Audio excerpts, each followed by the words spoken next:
Hello and welcome to my unboxing of a Filipino game. So, since it's a Filipino game, I'm going to make a change. I'm going to speak in Filipino. Here it goes. Kung pinapanood mo itong video na to, malamang ay nalaro mo na ang Politricks. Kung hindi mo pa nalalaro ang Politricks, simple lang. Itong card game na kung sino may pinakamaraming boto, siya ang mananalo. Ngayon, pwede mo kang gumastos ng pera para makuha ang boto ng mga lalawigan. Pero syempre, ito ay Politricks, kaya merong ibang mga pamamaraan para makuha mo ang boto ng mga lalawigan. At kung ang inyong hula ay ang mga pamamaraang ito ay sketchy, tama yon. Ngayon, ito ang first edition. Hindi ito ang i-unbox natin. Ang i-unbox natin ay yung second edition dahil mas napapanahon ito.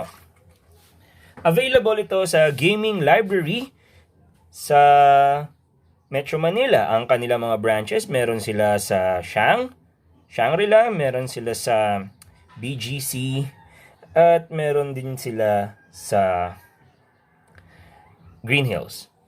Yata. Hindi ako sure kung bukas pa yun sa Green Hills, pero alam ko meron doon. Okay, so i-unbox na natin ang Politricks.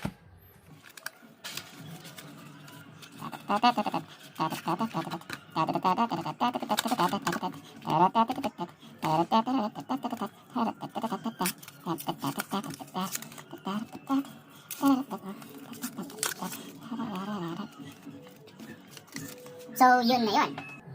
Hindi siya masyadong naiiba dun sa dati niyang laro. In fact, parang ganun din halos yung mga cards, no? Ang pinagkaiba, merong nadagdag na cards, meron silang mga cards na iniba yung design, pero ganun pa rin yung essence. At yung design sa likod. So, ito yung luma, ito yung bago. Okay? Tingnan natin isa-isa yung cards nung bagong edition, yung purple na likod. Ayan, merong Ghost Voter, may ganyan din sa umpisa. Etong Bribe, may ganito rin. Iba lang itsura. Ayan yung mga politician. Ito bago to. Ito nag-iba lang itsura. May media darling din dun sa luma. Pero hindi siya lalaki. I think it was patterned after Chris Aquino. Of course, wala nakasulat na pangalan dito, syempre. Pero kilala mo naman. Yan, di ba? Ito yung mga vote cards. Ito yung mga bibilhin mo yung boto. Gagawan mo, gagastusan mo para makuha sila. So, pag naubos tong vote cards, yan para sa mga nagsasabi, teritoryo po natin yan. Okay? Huwag kayong makulit. West Philippine Sea. Alright? Wala lang. Pagka nakuha nyo lahat ng boto, pag naubos na lahat ng vote cards, yon, vote cards, uulitin ko, lahat yan teritoryo ng Pilipinas. Yan, lahat yan teritoryo ng Pilipinas, okay? Pag naubos yan, magbibilangan na ng boto, game over na, okay? Tingnan natin yung iba't iba, tapos may mga pera. Siyempre, kailangan yung gumastos eh. Siyempre, politika nga kayo eh. So, ito na, yung mga iba't ibang action cards, reaction cards, ghost voters. Yan, marami yan. House arrest. Alam nyo, dahil sa lockdown na ito, sa community quarantine na ito talaga ang nangyayari sa atin. Okay? Para tayo mga naka-house arrest. Right. Yan, sige. Sige, galawan yan eh.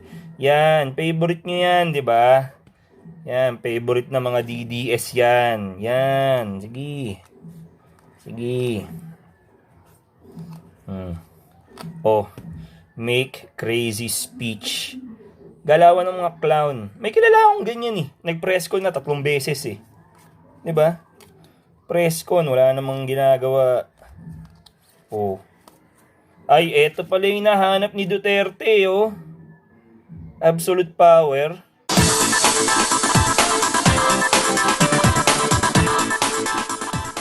Ay, hindi. Emergency power pala yon. Sorry. Mali po. Sorry po, Tatay Digong. Maraming nagmamahal sa'yo.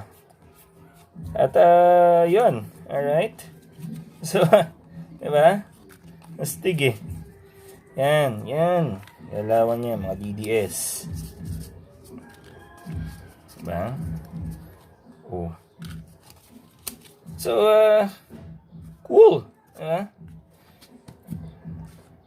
Nakakatuwa siya. Very timely. At, napapanahon. Okay, napapanahon. So, fun siyang laruin. Sabi dito, 15 minutes to play. Pero kung seseryosohin mo, that will actually take you a while. Pag nilalaro namin to, it takes us 30 minutes, 1 hour. Pero kasi, wala eh. Trip nung namin eh. Diba? Kaya, ayun. So, kung gusto nila ng absolute power, eto po, bilhin nyo yung Politricks. Nandito yung absolute power. Okay? Emergency power pala yung gusto nyo. Okay, so, that is my unboxing of Politricks. Sana nagustuhan ninyo. At kung nagustuhan ninyo, huwag kayong mag-atubili na i-share itong video. At, marami pa akong video. Subscribe kayo. And, i-like din ninyo itong video na to. At I'll see you next time. Sana matapos ni lockdown. Kasi wala akong kalaro ng Politricks eh. So after ng lockdown, ito ang isa sa mga una kong lalaroin. Sorry, hindi pala lockdown. Community quarantine. Okay? Community quarantine. My bad. I stand corrected. So hopefully, matapos na yung community quarantine. Hopefully mawala na yung virus para makabalik na tayong lahat sa ating mga pamumuhay at makapaglaro na kami ng mga kaibigan ko ng Politricks. Bye-bye!